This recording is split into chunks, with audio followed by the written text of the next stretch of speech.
오늘부터는 잠시 성경, 신약 성경을 조금씩 통독하는 시간을 좀 가지려고 합니다. 신약 성경은 마태, 마가, 누가, 요한복음 이렇게 사복음서로 되어 있는데요. 복음서마다 그 성경이 기록된 그 모양이 조금씩 다릅니다.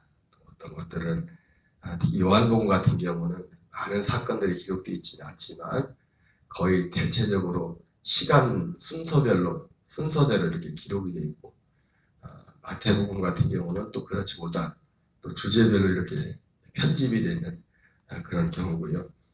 특별히 이제 예수님의 이 복음서, 예수님의 생애에 관한 기록은 크게 보면은 이제 특별히 예수님의 세례를 받고 나서 예수님이 그 시대를 그 6월절을 기점으로 해서 이제는 기준을 잡습니다. 그래서 예수님이 공생의 사역 가운데 세례 받은 이후에 예수님이 4번의 6월절을 이제 지키게 됩니다.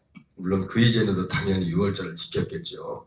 유대인으로서 육신으로 유대인으로 오셨기 때문에 당연히 6월절을 지켰을 텐데, 세례 받고 난 이후에 십자가 지시는 마지막 6월절까지 4번의 6월절을 예수님이 지키게 됩니다. 근데 그 4번의 6월절 중에 예수님이 지킨 6월절, 특히 6월절 절기 때는 항상 예루살렘으로 올라가시는데,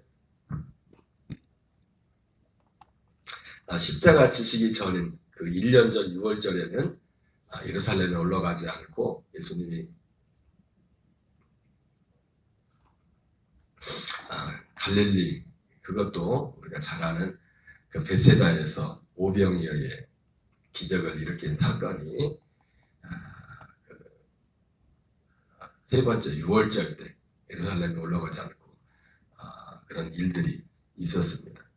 우리 아까도 말씀드렸던 것처럼 이 마태복음, 사복음서 중에서 이 마태복음과 마가복음은 좀 비슷하죠. 이제 마가복음은 마치 마태복음을 요약해 놓은 것처럼 축약해 놓은 같은 그런 순서상으로 되어 있고, 그런 빠진 내용도 있지만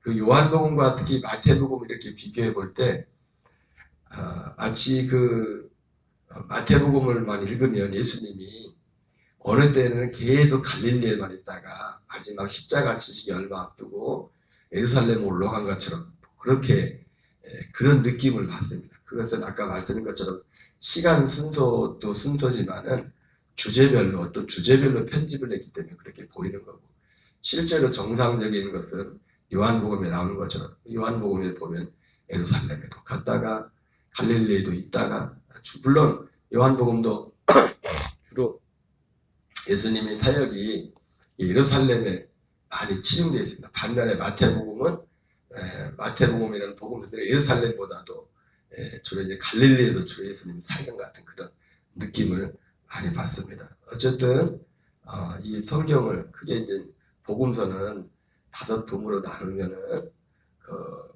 예수님의 이제 탄생과 유년기가 짤막하게 기록되어 있고, 그 다음에 이제 예수님이 세례받고 마귀에게 시험을 받고 공생애를 시작하는 그런 부분들, 그리고 나서 첫 번째 6월절에 이제 예루살렘에 가서 이제 성전을 정화를 하고 그런 일들, 그 다음에 두 번째 6월절, 세 번째 6월절, 네 번째 6월절 이렇게 시간이 되어 있습니다. 오늘 새벽 시간이기 때문에 많은 부분들은 보지 못하지만 조금씩 보고 거기에 맞는 성경을 조금씩 읽는 그런 방향으로 말씀을 보도록 하겠습니다. 맨 처음에는 예수님의 이제 유년기 탄생 그런 부분들이 나오고요. 아까 말씀드린 것처럼 예수님의 공생에는 4번의 6월절을 중심으로 해서 이제 그 전후로 해서 이제 사건들을 기록하고 있습니다. 성경 편의상. 그래서 공생에는 예수님이 요단강에서 세례를 받으면서 시작되고, 광야의 시험, 그리고 가나 혼인잔치,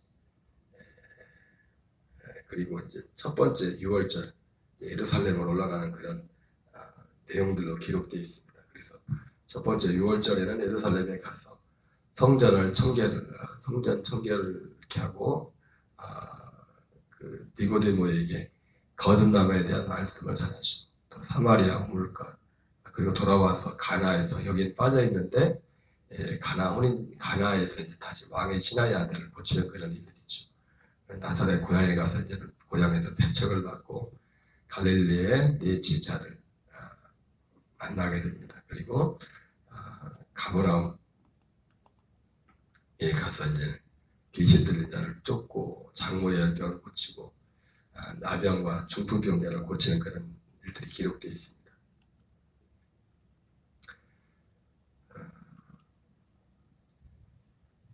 지도를 이게 얼핏 보면은 특별히 이제는 이건 참고적인 건데요. 예수님이 이 땅에 오셨을 때 그때 당시 어떤 그 이스라엘의 어떤 그 통치 영역입니다. 참고로 이스라엘은 예수님 당시에 로마의 지배하에 있었고, 근데 로마의 지배하에 있었는데 그 로마 사람들이 직접 다스린 것이 아니라 그 유대인들 중에서 어떤 사람들을 세워가지고 대신 다스렸는데 그 예수님 출생하기 직전, 탄생의 직전에는 바로 헤롯 대왕이라고 헤롯이 이제는 다스리게 되고 그리고 나서 이따가 이제는 그 헤롯의 세 아들들이 나누어서 분할해서 이제는 이스라엘을 다스리게 됩니다. 그래서 우리가 성경에서 참고해야 될 것은 예수님이 이 땅에 오셨을 때 헤롯이라는 이름이 많이 나오는데 동일 인물들은 아니다. 왜냐하면 헤롯이 여기 나온 것처럼 사마리아나 이두메를 보통 에돔이라고 하는데 이 지역을 다스렸던 왕 헤롯 아켈라오라고 가장 악한 왕이었죠. 그래서 밑에 보면은 여기 나중에 헤롯 아켈라오가 너무 이제는 아주 좀 지나칠 정도로 이제 백성들을 힘들게 해가지고 나중에 헤롯 아켈라오를 이제 쫓아내고 이제는 로마에서 직접 이제는 사람을 보내서 그 이스라엘을 이제 다스리게 하는데 그 사람을 총독이라고 하죠. 그 총독 중에 한 명이 나중에 예수님을 십자가에 달게 내어주는 빌라도가 그 총독 중에 한 사람이었고요. 그리고 이제 갈릴리 지역을 다스렸던 사람은 헤롯 안티파스라고 해서 우리가 잘 아는 세례 요한을 목을 벤 사람이 헤롯 안티파스입니다. 여기 보면은 이 헤롯 안티파스가 다스렸던 지역이 이 갈릴리와 이 베레아 지역, 이 지역을 다소 세례 요한이 사실 세례 요한이 만약에 이 다른 지역에 있었으면 헤롯 안티파스한테 잡힐 일도 없죠. 왜냐하면 헤롯 안티파스의 영역이 아니기 때문에 뭐 사마리아나 또 빌립이 다스리는 그 지역에 있었다면 세례 요한도 잡혀서 죽음을 피할 수도 아마 있었을지 모릅니다. 그 다음에 헤롯 빌립이 영역이 크진 않은데 헤롯 빌립이 그러니까 세 사람의 헤롯이라는 이름으로 복음서에 등장할 때 그 헤롯이 동일 인물이 아니다. 맨 처음에는 한 사람, 이 세 명의 물론 이 세 명의 헤롯들도 배다른 형제들이죠. 배다른 형제들인데 그런 관계다. 참고로 우리가 알 필요가 있고요. 예수님의 이 지도는 출생에 관한 부분인데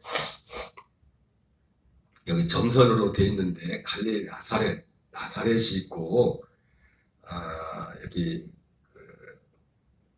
요단강을 건너서 남쪽으로 다시 내려와서 요단강을 다시 건너와서 이 점선으로 되어 있는 표시가 보통 남과 북에서 북과 남으로 이 이스라엘 사람들이 그 이동하는 그 이동 경로였습니다. 그래서 우리가 잘 아시다시피 직선거리로 가면 더 훨씬 갈릴리에서 예루살렘으로 빨리 갈 수 있는데 그 사마리아 사람들과의 관계가 좋지 않아서 항상 보통 이제 요단강을 건너서 요단 쪽으로, 요단 동편으로 해서 내려와서 다시 요단강을 건너서 예루살렘으로 들어오는 이런 경로를 우리가 보게 됩니다. 특별히 예수님이 예수님이 탄생하시는 수태고지라고도 하죠. 예수님이 이제 성령으로 잉태될 때, 마리아에게 찾아왔을 때, 마리아보다 먼저 천사가 방문했던 게 누구냐면 세례 요한이 6개월 먼저 태어나죠. 그래서 먼저 이제 세례 요한의 아버지 사가랴에게 제사장의 직분을 할 때, 그래서 그들이 세례 요한에 살던 곳이, 우리는 성경에 보면 나중에 이제 마리아가 천사의 방문을 받고 난 이후에 깜짝 놀라니까 천사가 그러죠. 놀라지 말라. 잉태하지 못한다고 하던 엘리사벳도 잉태된 지 벌써 6개월이 되었다. 그 얘기를 천사가 합니다. 천사가 하고 나서 이 마리아가 모든 되어진 천사를 통해 주어진 그 말씀을 아멘으로 탁 받고 나서 바로 그걸 확인하려고 나중에 이제는 예수님과 세례 요한이 육신적으로 사천지간이죠. 그래서 이제는 엘리사벳이 있는 곳으로 마리아가 가요. 그런데 성경만 보면은 금방 뛰어가서 이제 금방 옆 동네 사는 것처럼 보이는데 그 옆 동네가 아니에요. 사는 지역 자체가 마리아는 갈릴리 나사렛 갈릴리에서 살고 있었고, 세례 요한의 부모님은 제사장이기 때문에 예루살렘에서 살고, 예루살렘 가까이 여기 보면 엔케림이라고 되는데 엔케림이라는 곳에서 살고 있었어요. 꽤 먼 거리예요. 이제 성경을 볼 때는 바로 옆 동네, 여기서 뭐 도덕쯤 되는 아주 가까운 곳에 가서 동네가 가까이 있었던 거죠. 그렇게 착각을 할 수가 있는데 결코 가까운 거리가 아니다. 아마 걸어서 며칠을 가야 거기에 갈 수 있었던 그 거리였다. 그러나 성경만 볼 때는 바로 옆에 막 뛰어갔다고 막 성경에 또 묘사도 그렇게 돼 있어요. 막 급하게 뛰어서 그거 확인하러 간 것처럼. 그러나 그게 아니라 꽤 먼 거리다. 걸어서 간다면 꽤 오랫동안 하루 이틀에 가기도 힘든 그런 거리. 그 거리에 세례 요한의 부모님이 살고 있었다. 왜냐하면 그래야 예루살렘에 가서 제사장 직분을 가까이 하려면 거기 근처에 살고 있어야 됐기 때문에 돌아가면서. 그리고 나중에야 이제 호적할 때가 되어서 결국 이제는 베들레헴으로, 유다 베들레헴으로 내려오게 되죠. 생하고, 그리고 이제 애굽으로 피신 갔다가 다시 갈릴리 나사렛으로 돌아오고 이런 과정. 그리고 어릴 적 목수의 아들로서 자라는 그런 과정. 12살 때 잠깐 이제 예루살렘에 왔다가 이제 어린 예수님을 잃어버렸던 그런 사건들이 기록되어 있고요. 그리고 나서 이제 얼마 있다가 드디어 이제는 공생애가 시작됩니다. 예수님이 요단강 베다니에서 예수님이 세례 요한에게 세례를 받아요. 특별히 성경에 보면 베단이라는 이름이 이제 낯이 익었죠, 그죠? 베단이라는 곳이 많이 나오는데 한 곳이, 대표적인 곳이 바로 요단강. 여기는 예수님이 세례받은 곳이기도 하고 엘리야가 승천한 곳이기도 합니다. 요단강 맞은편이. 그리고 요단강 거기는 어디냐면 여호수아가 이스라엘 백성들 이끌고 요단강을 건넜던 그 지역이기도 합니다. 하나님이 어떻게 보면 장소 하나도 보면은 그냥 아무 데서나 어떤 일을 하지 않고, 물론 지금은 그런 장소적인 것이 별 의미가 없죠. 예수님이 수가성 여인에게 이 산에서도 말고 예루살렘에서도 말고 아버지께 예배할 때가 오나니. 그러나 적어도 예수님이 이 이스라엘 땅에서 하나님의 어떤 구원의 섭리를 이루어갈 때 구약적인, 그리고 그 이전에 있었던 그런 것들을, 전통들을 이어서 그런 일들을 이루었던 것은 또한 우연이 아니라고 볼 수 있습니다. 그리고 예수님이 시험 받은 그 세례 받은 후에 마귀에게 시험 받는 그리고 시험 받고 나서 제일 첫 번째 갈릴리 가나에 가서 물을 포도주로 바꾸는 그런 사건들이 기록되어 있습니다. 오늘은 여기까지만 보고 성경을 우리 새벽에 잠깐 같이 한번 읽겠어요. 부분만 오늘 관련된 부분만 조금 읽고 기도하고 마치겠습니다.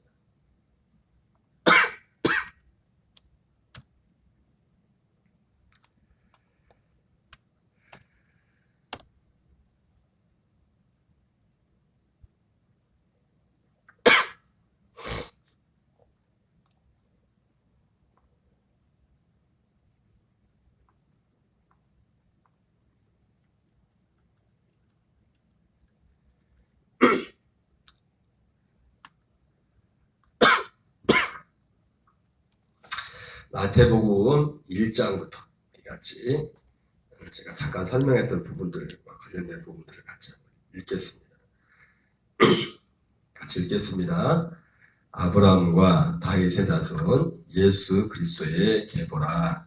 아브라함이 이삭을 낳고 이삭은 야곱을 낳고 야곱은 유다와 그의 형제들을 낳고 유다는 다말에게서 베레스와 세라를 낳고 베레스는 헤스론을 낳고 헤스론은 람을 낳고 람은 아미나답을 낳고 아미나답은 나손을 낳고 나손은 살몬을 낳고 살몬은 라합에게서 보아스를 낳고 보아스는 루sek에서 오벳을 낳고 오벳은 이새를 낳고 이새는 다윗 왕을 낳으니라.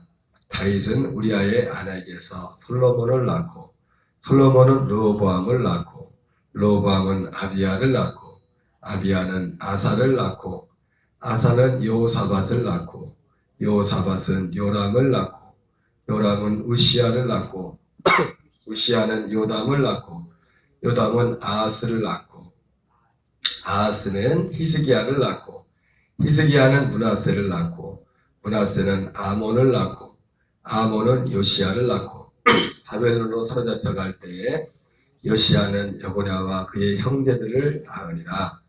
바벨론으로 사로잡혀간 후에 여고냐는 스알디엘을 낳고 스알디엘은 스룹바벨을 낳고 스룹바벨은 아비웃을 낳고 아비웃은 엘리야김을 낳고 엘리야김은 아소르를 낳고 아소르는 사독을 낳고 사독은 아킴을 낳고 아킴은 엘리웃을 낳고 엘리웃은 엘르아사를 낳고 엘르아사는 마따를 낳고 마따는 야곱을 낳고 야곱은 마리아의 남편 요셉을 낳았으니 마리아에게서 그리스도라 칭하는 예수가 나시니라.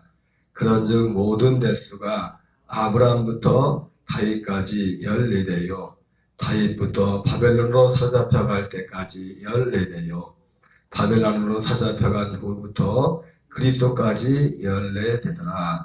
예수 그리스도의 나심은 이러하니라. 그의 어머니 마리아가 요셉과 야콜하고 동거하기 전에 성령으로 잉태된 것이 나타났더니 그의 남편 요셉은 의로운 사람이라 그를 드러내지 아니하고 가만히 끊고자 하여 이 일을 생각할 때에 주의 사자가 현몽하여 이르되 다윗의 자손 요셉아 내 아내 마리아 데려오기를 무서워하지 말라.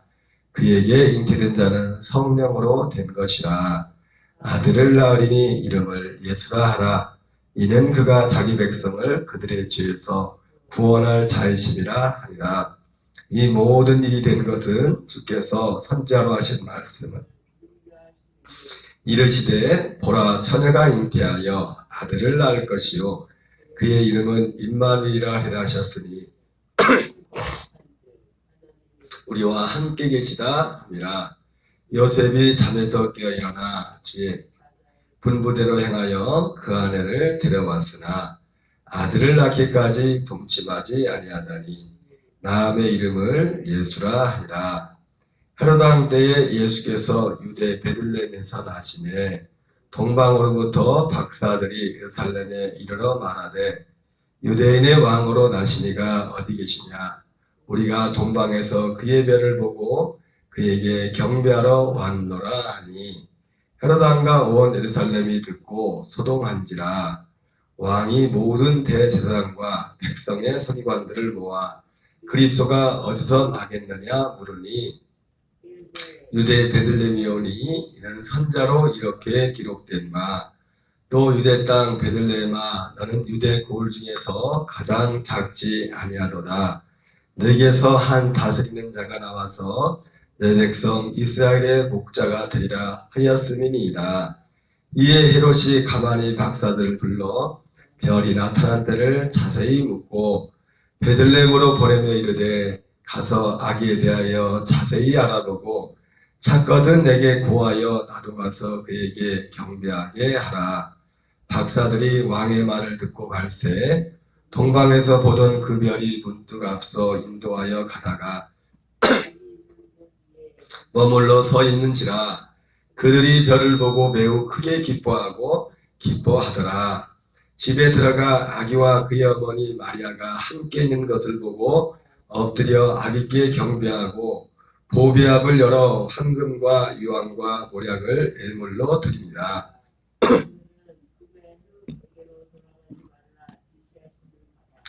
다른 길로 고국에 돌아가니라. 그들이 떠난 후에 주의 사자가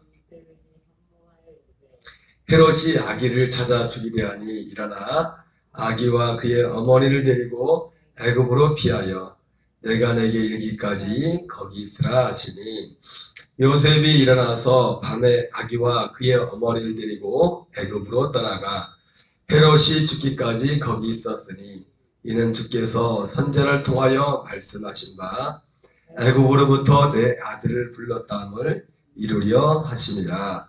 이에 헤롯이 박사들에게 속은 줄 알고 심히 노하여 사람을 보내어 베들레헴과 그 모든 지경 안에 있는 사내 아이를 박사들에게 자세히 알아본 그때를 기준하여 2살부터 그 아래로 다 죽이니 이에 선지자 예레미야를 통하여 말씀하신 바 라마에서 슬퍼하며 그게 통곡하는 소리가 들리니 라헬이 그 자식을 위하여 애곡하는 것이라. 그가 자식이 없으므로 위로받기를 거절하였도다 함이 이루어졌느니라. 헤롯이 죽은 후에 주의 사자가 애굽에서 요셉에게 현몽하여 이르되 일어나 아기와 그 어머니를 데리고 이스라엘 땅으로 가라.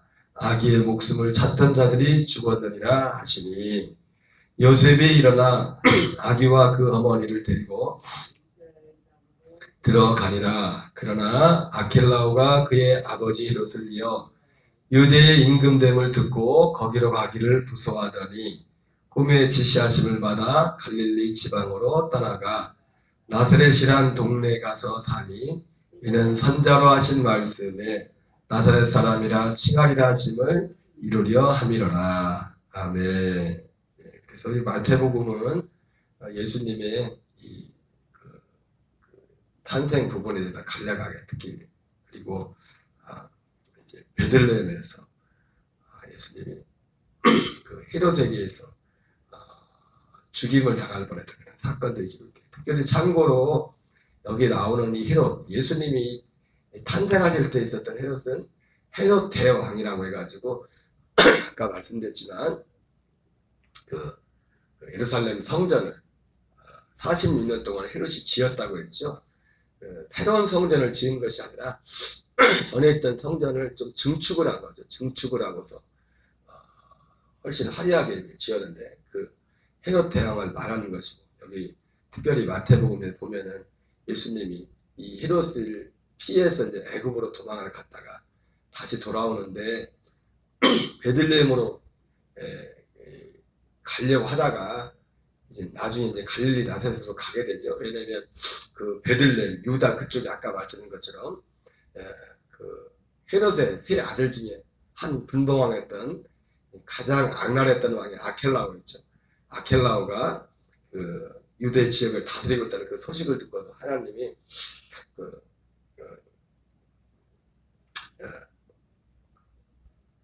예수님 아버지와 어머니 육신의 부모의 그 발걸음을 갈릴리 나사렛으로 인도해서 예수님이 나사렛 동네에서 살게 되죠. 그래서 말씀에 나사렛 사람이라 칭하리라 하심을 이루려 함이라. 하나님이 예수님의 이 모든 탄생 하나하나를 하나님 어떻게 보면 급한 게 없어요. 하나하나 정확하게 모든 걸 다 맞추어서 그 일들을 이루어 가시는 걸 보게 됩니다. 이스라엘은 지금 애굽에 고난당하면서 구원자를 보내달라고 하는데 하나님은 급한 게 없어요. 모세를 탄생하게 하고 모세를 보내주시고 또 40년을 기다리고 또 40년, 80년을 기다립니다. 시간을. 어떻게 보면 우리의 시간과 하나님의 시간이 어떤 때는 맞지 않는 것 같은. 그러나 오늘도 우리는 우리에게 주어진, 그러나 우리는 그 어떤 때보다 이제는 가장 영광스러운 시대에 살고 있습니다. 왜냐하면 복음이 온전히 하나님이 이렇게 이루고자 했던 그 복음이 이렇게 천천히 세워라 내어라 하는 것처럼 예수님이 오셔서 또 30년을 또 기다렸네. 오셔서도 또 바로 하시는 것도 아니고 육신으로 또 사실 걸 다 사시고 30세가 되었어야 이제 요단강의 세례를 받으시고 그리고 3년 반 이상을 또한 기다리셔서 십자가를 지시고 그런 면에서 볼 때 우리가 살고는 지금 이 시대는 너무나 좋은 시대, 복음이 온전히 열린 그 시대를 우리가 살아가고 있습니다. 오늘 우리를 불러주신 하나님께 감사, 우리의 이 영광스러운 복음, 이 복음에 온전한 증인으로 우리가 쓰임받는 저와 여러분 되시기 바랍니다. 오늘 이 새벽도 우리가 믿음으로 선포하며 기도하는 교회를 위하여, 나라와 민족을 위하여, 우리의 믿음의 지체들을 위하여 기도하고 선포하는 기도가 하나님께서 그 기도를 통하여 하나님의 뜻이 하늘에 이루어진 같이 땅에서 이루는 역사가 있을 줄 믿습니다. 우리 주기도문으로 마치겠습니다. 하늘에 계신 우리 아버지여, 이름이 거룩히 여김을 받으시오며 나라의 임하옵시며 뜻이 하늘에서 이루어진 것 같이 땅에서 이루어지이다. 오늘날 우리에게 일용할 양식을 주옵시고 우리가 우리에게 죄 지은 자를 사하여 준 것 같이 우리의 죄를 사하여 주옵시고 시험에 들게 하지 마옵시며 다만 악에서 구하옵소서. 대개 나라와 권세와 영광이 아버지께 영원히 싸움나이다. 아멘. 주여 주여 주여.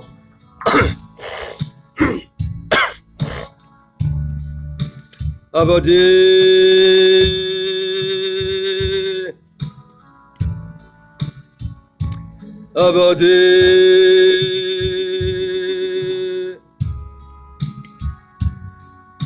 하나님 감사합니다. 이 새벽에도 아버지 우리를 기대의 자리로 아버지 불러주시고 아버지 특별히 아버지 하나님 아버지의 주님의 아버지의 육신을 입고 이 땅에 오신 예수님의